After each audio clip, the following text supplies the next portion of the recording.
Grace coming to you from the garden, and I'm so happy that it's actually going in. My radishes are still doing well down there. You can see those. My lettuces are still looking super pretty. I pick those young because I like the tender lettuces. We had these made by somebody local. Oh, it looks like a wasp is taking up residence in that one there. But we had these made locally. These are wooden garden beds. These aren't gonna last very long, so I didn't want to do fully wood garden beds in my yard because you're gonna be replacing them in about 3 to 5 years or so. So I got these metal ones. These are Vigo garden beds. This is the 8-foot by 2-foot by 17-inch deep one. I don't know if you can see. We actually have a third one we're going to put together. Look at that, there's already dandelions popping up underneath the mulch that we put in. But yeah, we're going to put a third one here and put cattle panel trellises between them. So I'll show you that when it's all finished. But I want to show you what we're doing with layering these things, because there's landscape fabric down in here, and then we're going to put wood. This one's pretty much full. We need to put a little bit more right in here. We're just putting sticks underneath. Those decompose and eventually become part of your soil, and they're a really cheap way to fill raised garden beds. You can also use empty water bottles if you want to. Those aren't as much of part of the ecosystem as doing sticks, so they're not quite as healthy for your garden as the sticks are, but you can certainly use empty water bottles if you have a lot of them. I'm going to be bringing out here, we just planted some grapevines yesterday, so we're going to use our fence and use what we already have in. So these are Concords.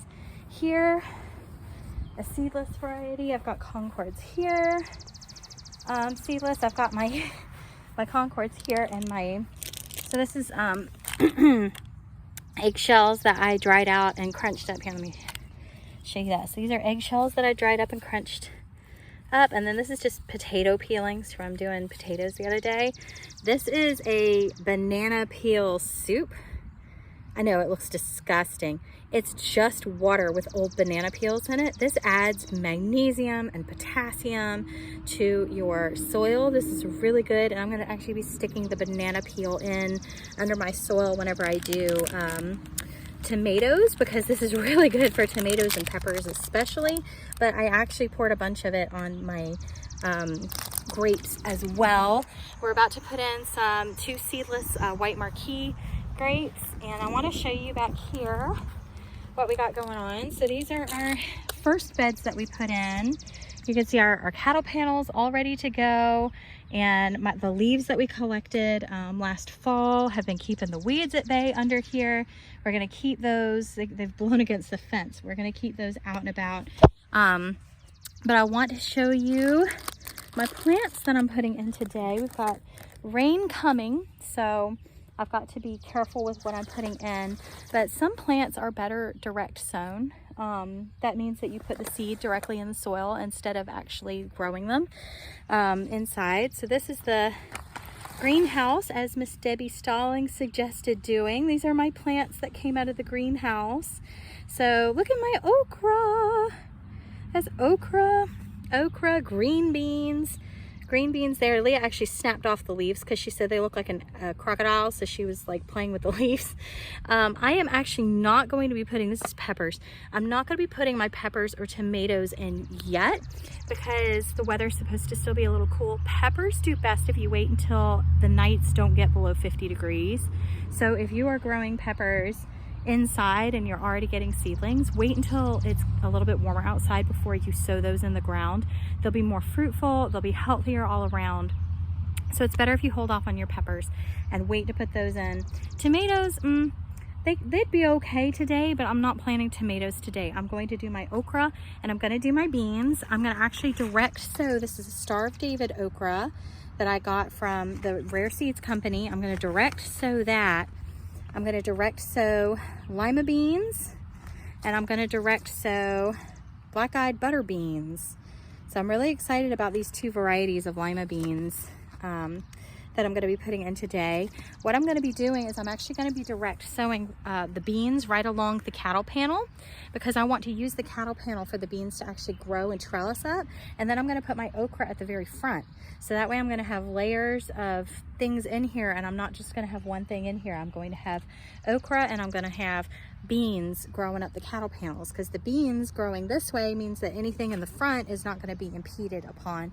This is just a 4-foot by 2-foot by 12-inch garden bed, so this isn't quite as big as the Vigos, but I am going to go ahead and plant those now, so be right back.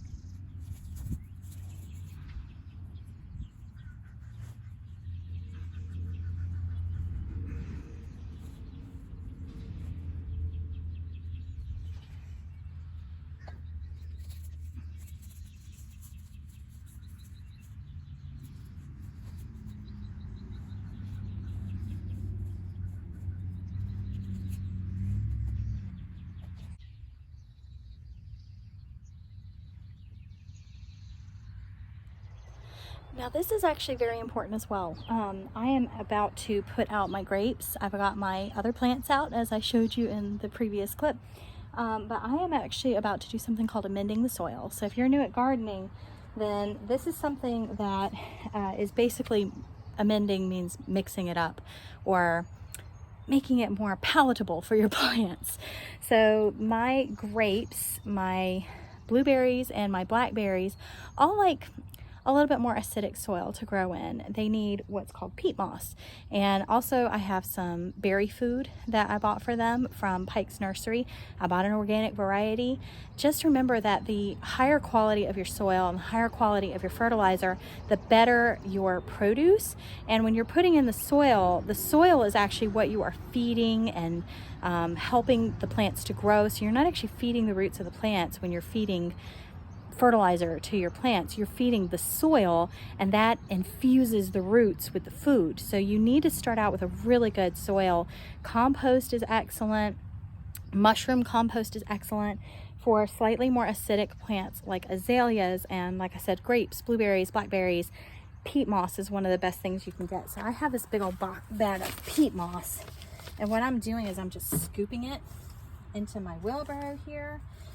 And I'm planting several more blueberries today. I've already dug holes, and I'm planting several more grapes today. You may ask, what about my natural soil? You can take a risk with your natural soil. I planted blueberries with unamended soil a couple of years ago and just wanted to see how they did, because I just transplanted them from somebody else's yard and they did not make it. So they did not survive the season, and I ended up having to pull them up in the fall, which I'm telling you what, whenever you have something planted for a couple of years and then you lose it, it's really heartbreaking, because that's 2 years that you have lost on something that could be giving you fruit. Most of these things will start giving you fruit after 3 years, these long-term plants. So like my short-term plants that are going in my garden in the back, they'll give me food this summer. But my grapes and my blueberries and my blackberries won't start giving me things until at least 3 years. Now I'm kind of looking at this. Because I'm planting so many things, I think I'm actually going to go with a little bit more. I'm going to scoop that out because it's faster with 2 hands. I'll be back.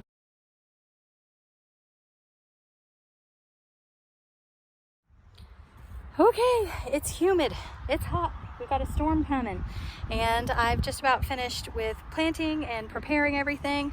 We just put down some mulch down there. You see that? But there was somebody close by who was giving away free mulch, so we picked up a couple of trailer loads, so it's all around the house and everything. What I'm going to do down here is put a couple more cattle panels in and grow some melons down here. Eliana has been insisting on growing melons this year, so we're trying a few different varieties. They've already sprouted inside the house. Melons and cucumbers and what's the other one? Beans don't do terribly well with transplanting. So I sprouted the melon seeds inside with I showed you a way that I did that in some pictures earlier. So I sprouted a bunch more so I know what are good versus what are bad seeds, and I will be putting those seeds directly in the ground later. I wanted to show you my tomatoes. Somebody actually grew these and gave them to me. These are just called Mixed Rainbow, he says. I don't know what kind of tomatoes these are. So I'm not exactly sure where to plant them, but I'm gonna actually put them along my trellis here. There are actually two types of tomatoes. There are determinate tomatoes that reach their full maturity and they stop growing, but they do keep producing fruit. And then there's indeterminate tomatoes, which continue to grow throughout the season. They're very viney, bushy tomatoes. All of them, it's really good to keep the bottom trimmed. I don't care if there's flowers at the bottom and you want to save those fruits, they'll just hit the ground anyway and rot, and you are risking the plant if you have a bunch of stuff at the bottom. It's really good if you keep your tomatoes, the fruit, toward the top, and then you're going to end up with less rotting, less opportunity for bud rot, less opportunity for them to get waterlogged and to have splitting and all that stuff. So it is better to go ahead and trim up around the bottom. So I'm going to show you how I'm going to plant these things. Now you can actually use a muffin tin to do this. You can use what they come in, but if you want to actually make a little spot, you can do that. And that shows you about what 6 inches is, which is kind of nice. And you could just put a little hole in the middle, and that's where you can plant if you're going to do seeds. And that helps you kind of know, okay, so I'm going to do another one that is probably about 6 inches apart. So if you want to kind of get a gauge on measuring, you can actually use what things come in, and that's a good way to measure. You can also use muffin tins and put things in the middle of the muffin tins depending on how far apart they tell you to do things. Tomatoes are very bushy, tall plants, so if they're going to be indeterminate varieties and vine, it is best to actually grow them against a cattle panel or a trellis and help those things grow upward versus focusing on the bottom. If they are determinate plants and they're going to mature through the season and stay lower, then they don't have to have a trellis per se, but they do need to be staked up against something. I'm actually going to plant these against the trellis because I know that my cherry tomatoes and my grape tomatoes are not going to be indeterminates. They're going to be determinate plants. So I'm going to put those toward the front and then put these that I'm not so sure about toward the back, just to make sure that I have plenty of room in my trellis for them to grow. Yes, I grew a glove since I was last on. I'm also going to be watering those with my banana peel tea. That again is literally just a banana peel, and I put water with it and I let it sit for 2 days, and it gets it all infused and it makes tomatoes and peppers really, really happy. So I'm going to be putting that on here. Do make sure that when you plant, you label, because yes, I have planted things and forgotten before. We had our first garden in 2015, and I have forgotten every year what something is since 2015. I usually put the little markers down that come in the stores with them, but those somehow get like blown around and destroyed and you can't see them anymore. So I actually got markers this time and put them with the stuff, and I put, to save on them, I put okra, these 2 plants to the left and 1 to the right, and told how many of the variety is down. I think I've got this low enough for you to see it. Mulching is extremely important with these plants to make sure that they don't have a bunch of water retention on top. The stuff breaks down and actually gives it really good nutrients too. You can use leaves from the fall. So we collected bags of leaves from a neighborhood. People were just obviously getting rid of them. They were just trash. So we collected bags of them from a neighborhood in the fall, put them out in an area where we knew we didn't want any growth. As you can see, it's kept growth from happening back here. We have not cut this, we have not done anything to it. Usually this is completely overgrown with stuff. By the time we get to this year, leaves have blown back a little bit, but it has kept the weeds at bay versus the rest of the yard, which is very green and weedy.